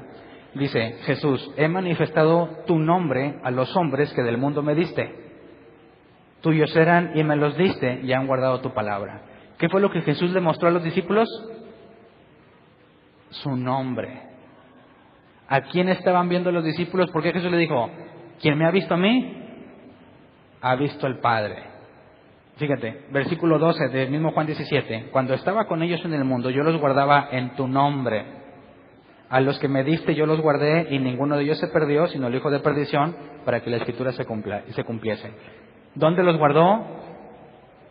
En su nombre, el nombre que Dios le dio. Y versículo 26, y les he dado a conocer tu nombre, y lo daré a conocer aún, para que el amor con que me has amado esté en ellos y yo en ellos. O sea, que la forma humana de Jesús, ¿quién era? El nombre de Jehová. ¿Es nuevo? ¿Se lo inventaron? No, perfectamente demostrable en el Antiguo Testamento para decir que si tú has visto a Jesús, has visto al Padre. Que si tú le hablas a Él, es como hablarle al Padre. Que Él te puede perdonar pecados, porque Él es el Padre. Y donde esté Jesús, ahí está el Padre. Quien me recibe a mí, dijo Jesús, recibe al que me envió. ¿Es posible que en su nombre se predique salvación? Sigue siendo el nombre de Jehová. ¿Cierto? Resumamos esta parte así, de una forma directa. Deuteronomio 4:37, que dice, y por cuanto Él amó a tus padres, escogió a su descendencia después de ellos, y te sacó de Egipto con su presencia y con su gran poder. Y luego, Éxodo 33:13 y 14. Ahora pues, si he hallado gracia en tus ojos, te ruego que me muestres ahora tu camino para que te conozca, y halle gracia en tus ojos, y mira que esta gente es pueblo tuyo. Y él dijo, mi presencia irá contigo y te dará descanso. O sea, ¿quién sacó a los israelitas de Egipto? Dice Dios, yo los saqué. Cuando Moisés quiere renunciar o le pide que le ayude, Dios le dice, mi presencia irá contigo. Pero él no fue. ¿Quién fue? El ángel de Jehová. Luego, Jueces 2:1. El ángel de Jehová subió de Gilgal a Boquim y dijo, yo os saqué de Egipto. y os introdujo en la tierra de la cual había jurado a vuestros padres, diciendo, no invalidaré jamás mi pacto con vosotros. Entonces, ¿quién sacó a los israelitas? El ángel. El ángel se presenta y dice, yo lo saqué. Leímos que dice, Dios sacó a su pueblo. Entonces, ¿es Dios el ángel? Sí. ¿Son el mismo? No. ¿Estás de acuerdo?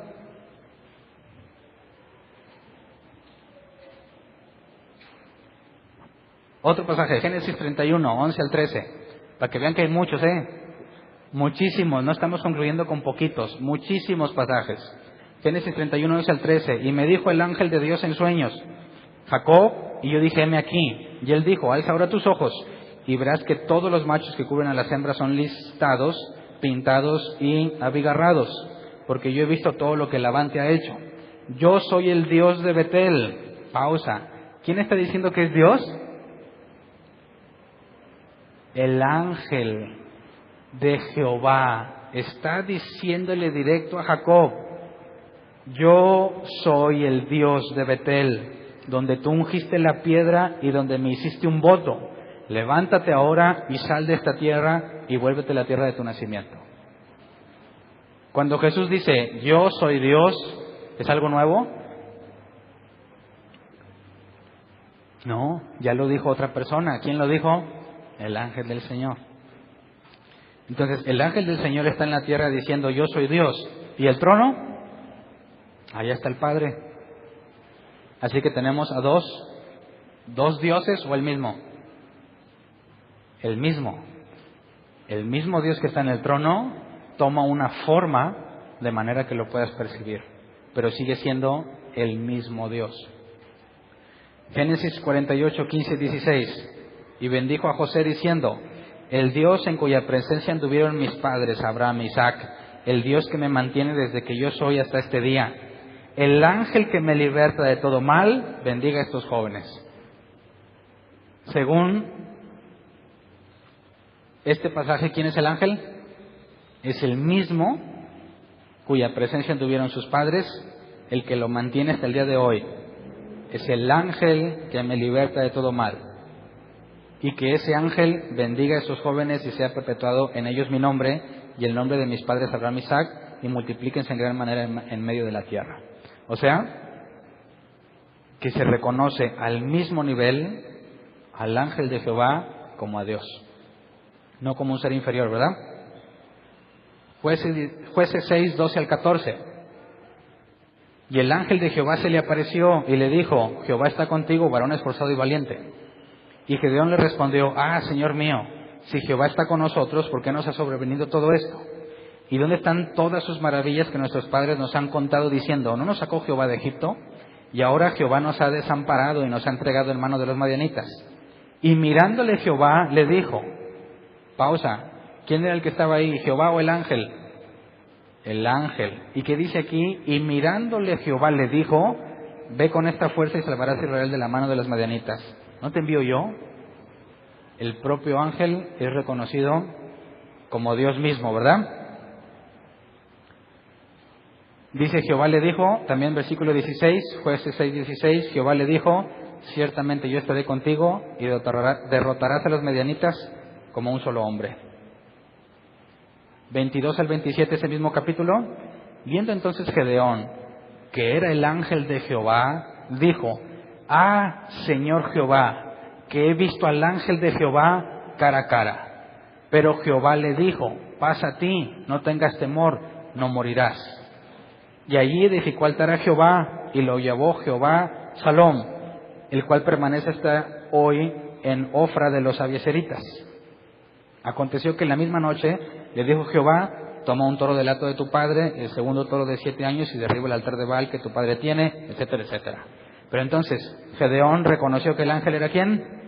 Jehová. ¿Queda alguna duda de quién era el ángel? ¿Estamos forzando los pasajes? ¿Estamos usando pasajes aislados, fuera de contexto? No. Aquí está demostrado que además de Jehová, su ángel también cuenta como Jehová. Perdona pecados, es visible, es invocado, puedes confiar en Él. Habla como si Él mismo fuese Dios. Entonces, hasta ahí tenemos dos evidencias. Dios habla en primera y en tercera persona, ¿verdad? Como si hubiera dos. Luego, la propia Biblia nos demuestra que hay dos, el ángel de Jehová y Jehová, y son el mismo. Y ver al ángel de Jehová es exactamente como haber visto a Jehová, tal como Jesús lo enseñó. Así que, como dijimos que el Verbo se hizo carne, ¿quién es el Verbo?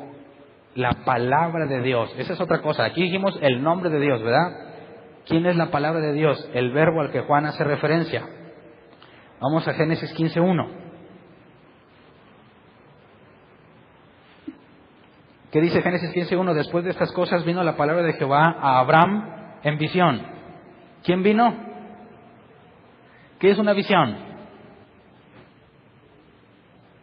Algo que ves, ¿verdad? Una visión puede ser que nada más tú la veas, pero tú la ves, de ahí es que es visión, ¿verdad? Vino la palabra de Jehová en visión. ¿Qué vio? ¿A quién vio? ¿O cómo ves a la palabra de Jehová? Y fíjate lo que dijo la palabra de Jehová. Dice, después de estas cosas vino la palabra de Jehová a Abraham en visión diciendo, no temas, Abraham, yo soy tu escudo y tu galardón será sobremanera grande. ¿Quién le habló a Abraham? La palabra del Señor. ¿Es una persona? Bueno, para empezar, en visión le dijo como si él fuera Dios, ¿verdad? Otro pasaje. Primera de Samuel 3:7. Dice, y Samuel no había conocido aún a Jehová, ni la palabra de Jehová le había sido revelada. ¿Se acuerdan de la historia de Samuel, verdad? Cuando Dios le habla. Bueno, ¿qué fue lo que vio Samuel? ¿O cómo supo que era Dios? Aquí nos dice en el versículo 7 que Samuel no había conocido aún a Jehová, ni la palabra de Jehová le había sido revelada. Dos cosas, ¿verdad? Jehová y su palabra. No conocía ni a Jehová ni la palabra. Pero espérate, ¿no se supone que está siendo educado por el sacerdote? ¿Sí o no? Elí, sumo sacerdote. ¿Cuál es la tarea de los sacerdotes? Enseñar la palabra de Dios. ¿Eso significa que Samuel nunca leyó la palabra y se la tuvieron escondida todo ese tiempo? Y de repente le dijeron, aquí está, y le enseñaron los textos. Samuel está siendo instruido por el sumo sacerdote. Todos los días lee la palabra. ¿Por qué dice que no se le ha revelado? Ni Jehová ni su palabra, pero todos los días leía la Escritura. Entonces, ¿qué es la palabra de Jehová? No es la Biblia, porque la leía, pero no le había sido revelada. Versículo 10, ese mismo capítulo. Y vino Jehová y se paró y llamó como las otras veces, Samuel, Samuel. Entonces Samuel dijo, habla porque tu siervo oye. Vino Jehová, se paró y le habló. ¿A quién vio Samuel? A Jehová, pero al Padre nadie lo ha visto. Y luego dice que Samuel vio que se paró ahí. ¿Qué forma tenía? Versículo 21, ese mismo capítulo. Y Jehová volvió a aparecer en Silo, porque Jehová se manifestó a Samuel en Silo por la palabra de Jehová. ¿A quién vio Samuel? A la palabra de Jehová, que es como ver al mismísimo Jehová. Jehová se manifestó a Samuel por la palabra de Jehová. Entonces, cuando vino la palabra de Jehová y se paró, ¿qué vio? Porque no vio a Jehová, sino a su palabra. Por consecuencia, la palabra de Jehová, ¿qué es? Es exactamente lo mismo que el nombre de Jehová. ¿Verdad? ¿Sí? ¿No los perdí? Entonces, cuando Samuel escuchó la voz y habló con Dios, ¿conoció a quién? A su palabra, al nombre de Jehová, al ángel de Jehová. La salvación desde tiempos de la creación ha sido por medio de ¿quién? ¿A quién vio Abraham? ¿A quién vio Caín y Abel? Abraham, todos ellos, ¿a quién han estado viendo? Al ángel de Jehová, a la palabra de Jehová, al nombre de Jehová. Sigamos leyendo Jeremías 1, 4 al 9. Vino pues palabra de Jehová a mí diciendo: antes que te formase en el vientre te conocí, y antes de que nacieses te santifiqué, te di por profeta a las naciones. Y yo dije: Señor Jehová, he aquí, no sé hablar porque soy niño. Pausa. ¿Quién está hablando con él? La palabra. Entonces, esto nos debe de llevar a entender a los profetas. Cuando dice, estaba un profeta y la palabra de Jehová vino, ¿qué te imaginas? ¿Qué pasó? ¿Realmente qué pasó? No es que estaba así como que, y luego de repente escuchó una voz que le dijo esto y esto. No, vino la palabra de Jehová y le dijo. ¿Quién fue a decirle? Dios mismo. Por eso dice, Jehová, he aquí, no sé hablar porque soy niño. Se dirige a la palabra de Jehová como Jehová mismo. No temas delante de ellos porque contigo estoy para librarte, dice Jehová. ¿Qué está diciéndole Jehová? Estoy aquí para librarte, dice Jehová. No es, lo correcto no sería, digo yo. Ahora, estoy aquí para librarte, digo yo, ya es un pleonasmo, ¿no?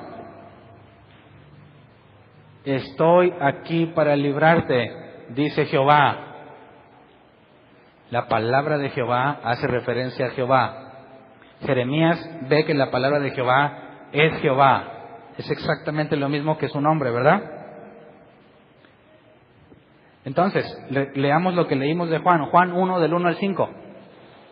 Creo yo que podemos entender más claro lo que está aquí. En el principio era el Verbo, y el Verbo era con Dios, y el Verbo era Dios.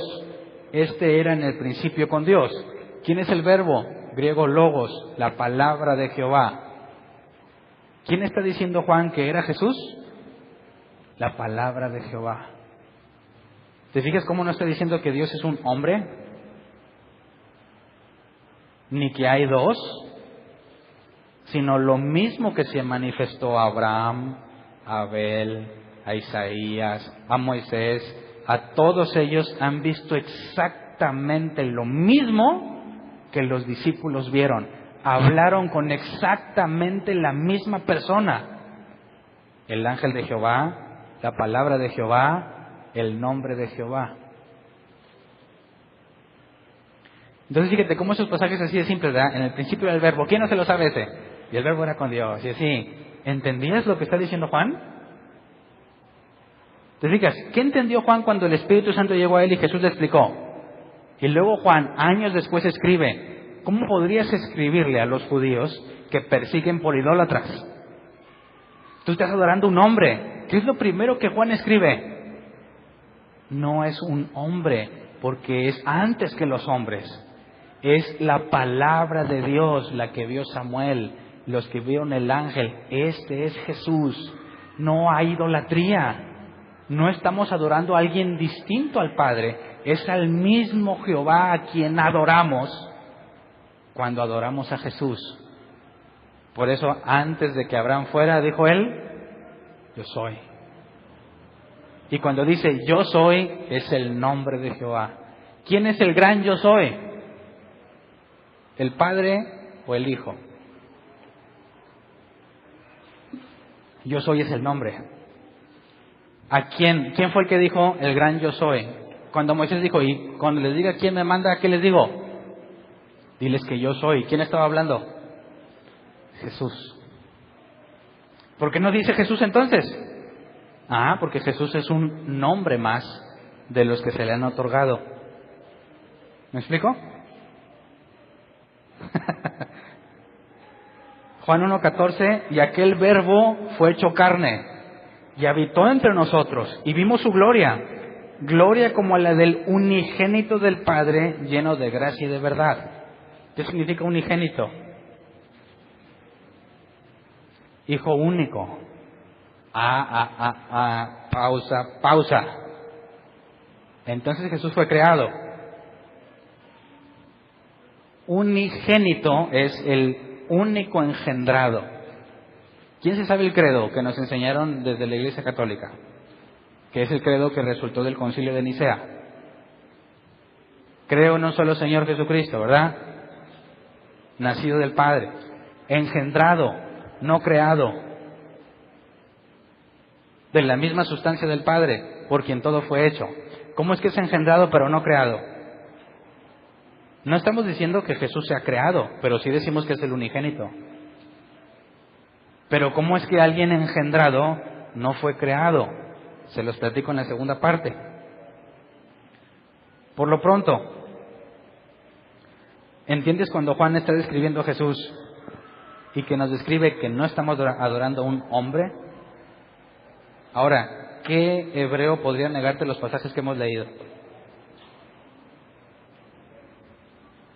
No le pusimos nada, ¿verdad? Ni le quitamos, así como lo dice. Entonces imagínate que Jesús le empieza a explicar eso a los discípulos. Y dice, a ver, en mi nombre, como conclusión, se predicará la salvación.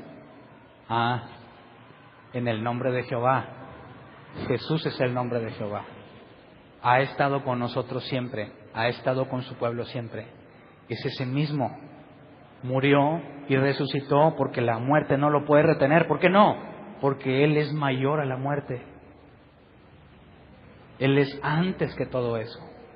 No estamos arrodillándonos ante un hombre. ¿Ante quién te arrodillas cuando Jesús esté delante de ti? Ante su presencia, ante Dios mismo. ¿Me explico? Veamos para terminar esta parte el asunto del que cabalga en las nubes, porque Jesús se lo dijo a Caifás. Jesús le hace ver a Caifás algo que se acuerdan que lo leímos cuando Jesús fue sentenciado, que rasga sus vestiduras quebrantando la ley. Jesús le dijo, yo soy ese que vendrá en las nubes. Así que cuando dijo, verán al Hijo del Hombre venir sobre las nubes y verán que se sienta a la diestra del Padre, le está diciendo algo muy claro a Caifás. Caifás lo entiende y dice, este es un hereje, es una blasfemia. ¿Por qué llegó a esa conclusión? Analicemos Deuteronomio 33:26. Fíjate, ¿quién es el que cabalga en los cielos? ¿Quién es el que vuela por las nubes? Dice, no hay como el Dios de Jesurún, quien cabalga sobre los cielos para tu ayuda y sobre las nubes con su grandeza. Está hablando de Dios, Jehová. ¿Quién es el que cabalga y anda sobre las nubes? Jehová. Salmo 68, 32 y 33. Reinos de la tierra, cantad a Dios, cantad al Señor, al que cabalga sobre los cielos de los cielos, que son desde la antigüedad. He aquí dará su voz, poderosa voz. ¿Quién es el que cabalga sobre los cielos?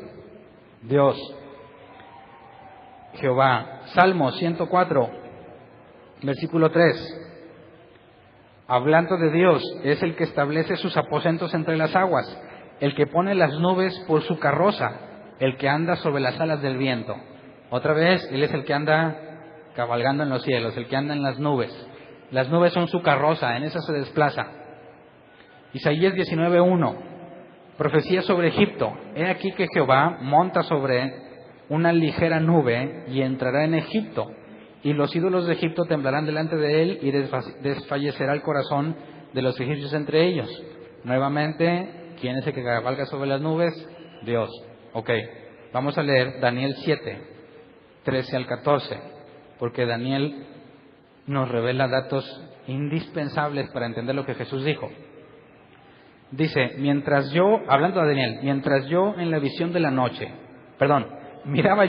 de la noche, y aquí con las nubes del cielo venía uno como hijo de hombre, que vino hasta el anciano de días y le hicieron acercarse delante de él. Pausa.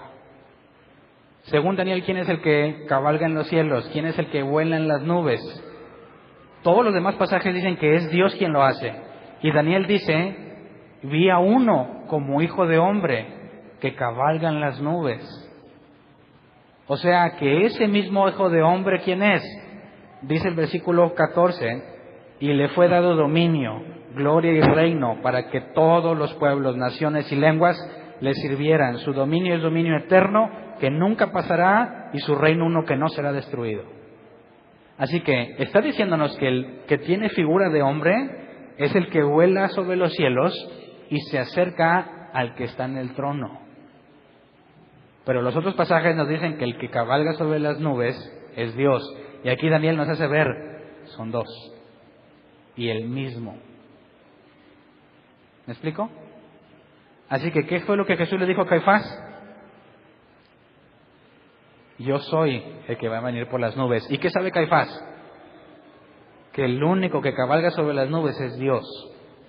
Y encima le dice, yo soy ese que Daniel dijo, y yo voy a pararme ante el Padre.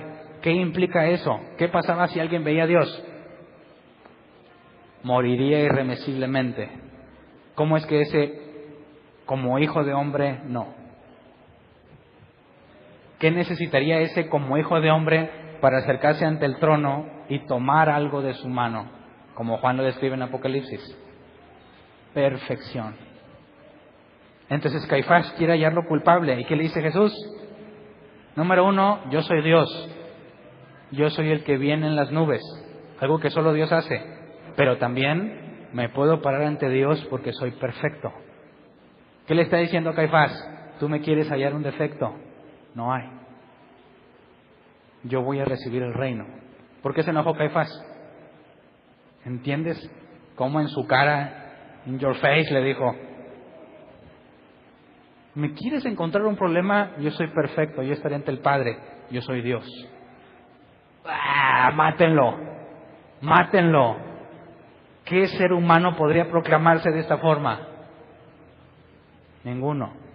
¿Le dijo algo fuera de contexto Jesús? No. Entonces, repasemos esa escena como en cámara lenta, nomás para que te imagines la cara de Caifás. Mateo 26, 63 a 66. Mas Jesús callaba. Entonces el sumo sacerdote le dijo, te conjuro por el Dios viviente, que nos digas si tú eres el Cristo, el Hijo de Dios. ¿Qué está diciendo Caifás? Yo, en el nombre de Dios. ¿Y quién es el nombre de Dios? Jesús, ¿verdad? Fíjate, Caifás, yo en el nombre de Dios, le está diciendo eso al nombre de Dios. En el nombre de Dios te conjuro, pretendiendo tener la autoridad de Dios para acusar a Jesús, y Jesús, siendo la palabra de Dios, siendo el nombre de Dios, ¿qué él le contesta? Jesús le dijo, tú lo has dicho, y además os digo que desde ahora veréis al Hijo del Hombre sentado a la diestra del Padre de Dios y viniendo en las nubes del cielo. ¿Qué le está diciendo? ¿Cuál nombre? Yo soy el nombre. Entonces el sumo sacerdote rasgó sus vestiduras diciendo, ha blasfemado. ¿Qué más necesidad tenemos de testigos? He aquí, ahora mismo habéis oído su blasfemia. ¿Qué os parece? Y respondiendo ellos dijeron, es reo de muerte. Así que, ¿tú crees que Jesús dijo de sí mismo que él era Dios? Claro. Y ahí me voy a quedar. Fin de la primera parte. ¿Qué vimos hasta ahora demostrado con Moisés, Salmos y Profetas? ¿Se dan cuenta que nada más mencioné de esos libros? Moisés, Salmos y Profetas. Número 1, Dios mismo habla de él como que hay otro, en primera persona y en tercera persona. Dios mismo se dice Jehová y hay otro al que le dice Jehová. Número 2, el ángel del Señor tenía el nombre, ¿verdad? Demostramos primero que el ángel de Jehová era el mismo Jehová. Quien lo veía sabía que había visto a Jehová. Tenía poder para perdonar pecados. Fue quien los sacó de Egipto. Cuando la Biblia dice que fue Dios quien los sacó, demostramos por el Viejo Testamento que el ángel de Jehová es el mismo Jehová. Pero al mismo tiempo no son el mismo, ¿verdad? Estaba el Padre en el trono y Jesús en la zarza, en el ángel, hablando con Samuel. Entonces el ángel de Jehová está firmemente demostrado que también es Jehová. Su nombre, ¿qué era tener el nombre de Jehová? Ya lo vimos, era la presencia misma. En el arca, cuando confiaban en el nombre de Jehová, lo ven como una persona. Luego vimos la palabra de Jehová, el verbo, también lo ven venir, labios, rostro, alguien en que confiar, se paró ante Samuel, se mostraba a las personas. Y ahí le ponemos pausa. El que cabalga en las nubes, Jesús mismo. ¿Estamos adorando a otro Dios? ¿Somos idólatras? ¿Dónde está la idolatría? Ahora, fíjate cómo dicen muchos cristianos. ¿Qué pasaría si hay una persona a la que nunca se le predicó el Evangelio, a una persona que no conoce a Jesús? ¿Es posible?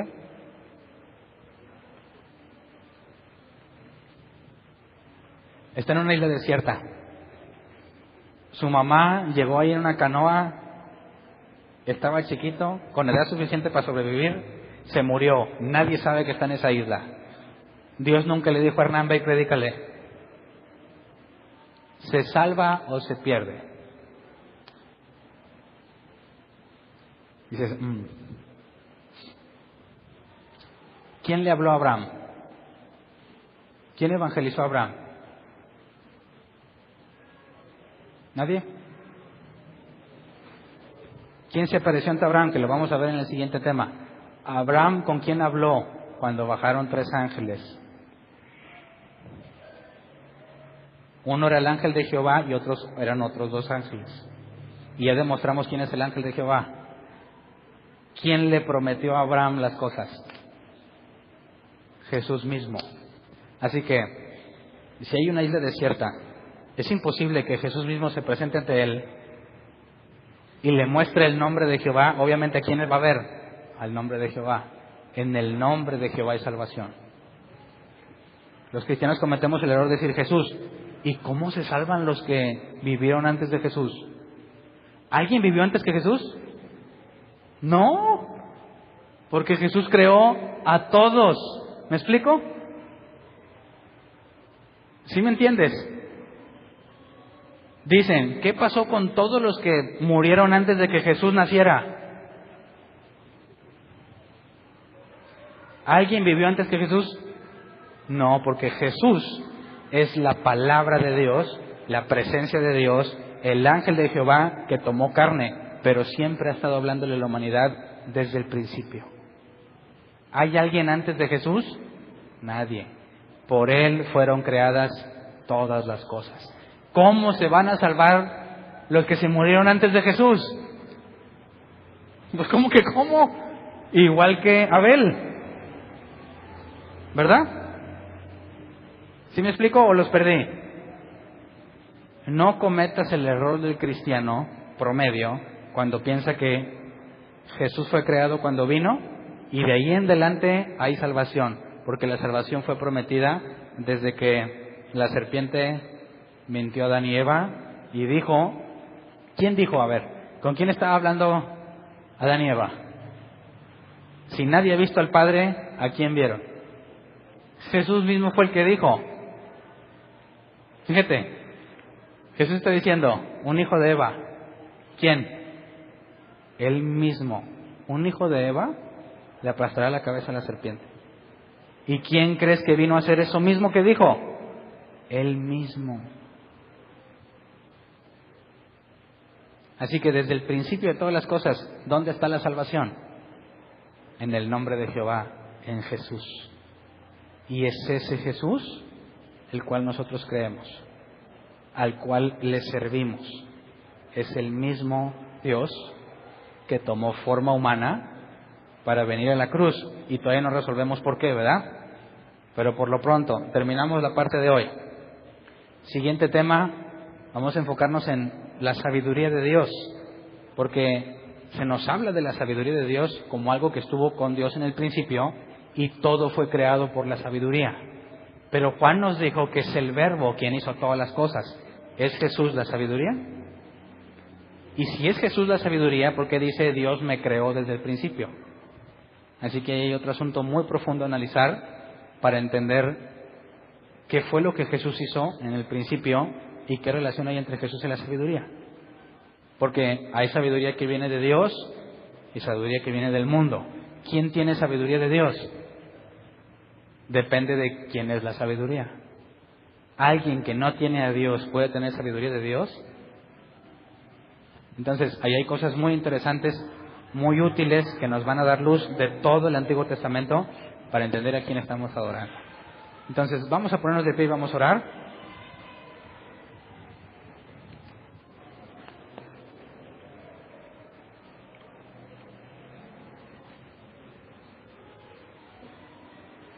Yo espero que, a lo mejor hay personas que ya dijeron, Hernán, eso ya me lo sé. Bueno, qué bueno que ya te lo sabías. Quien no lo había visto, yo espero que te vayas con un nuevo entendimiento de quién es Jesús, a quién está sirviendo y qué trascendencia tiene hablar de Él, obedecerlo. Espero que a partir de hoy, con las demás cosas que vamos a hablar en delante, podamos, es mi ruego a Dios, podamos experimentar lo que los discípulos experimentaron. ¿Cuánto tiempo crees que Jesús se tardó explicándoles? ¿Así en un ratito? Le dijeron, Jesús, ¿vas a empezar con la Biblia? Ay, no, qué aburrido. Tiene dibujitos de perdido. Jesús, pura Biblia, ¿por qué mejor no cantamos? Y que la presencia baje.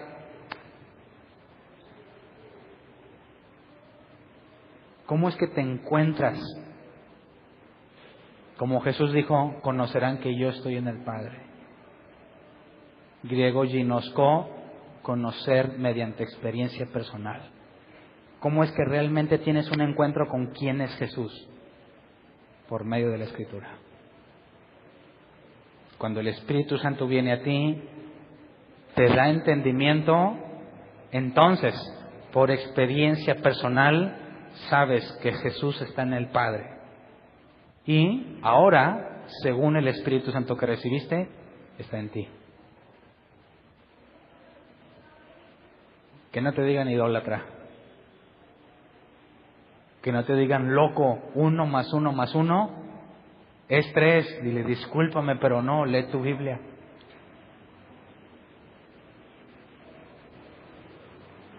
No dejes de confiar en Dios. Es Dios mismo quien se acercó a ti. No mandó a nadie más. Él ha venido y te ha dicho, aquí estoy, sígueme. Exactamente como le dijo a los discípulos, sígueme. Es a Él a quien sigues si lo estás siguiendo.